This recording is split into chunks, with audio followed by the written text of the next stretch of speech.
Et cette maladie, est-ce qu'on peut la découvrir là comme ça, d'un coup à 40 ans ou à 30 ans, ou est-ce que c'est dès l'adolescence? Comment est-ce que... Alors classiquement, si on prend l'histoire des personnes, ça commence généralement à l'âge de 20 ans. Ça, c'est un signe assez fort. Okay. Ce qui est compliqué, c'est de repérer sur l'histoire du patient, est-ce qu'il y a eu des épisodes dépressifs et est-ce qu'il y a eu des épisodes maniaques. Parce que vous avez des épisodes hypomaniaques qui peuvent passer relativement inaperçus.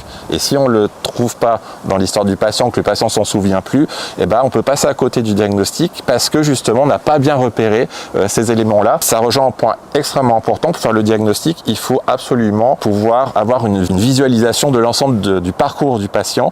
Et dans ce cadre-là, la place de la famille est extrêmement importante pour pouvoir bien le repérer. D'accord. Et est-ce qu'il y a des examens particuliers ou des prises de sang à faire spécifiquement pour faire le diagnostic? Eh ben, en fait, c'est toutes les prises de sang qui permettent d'éliminer les autres diagnostics. Voilà, donc on va éliminer les problèmes de thyroïde par exemple, des problèmes neurologiques.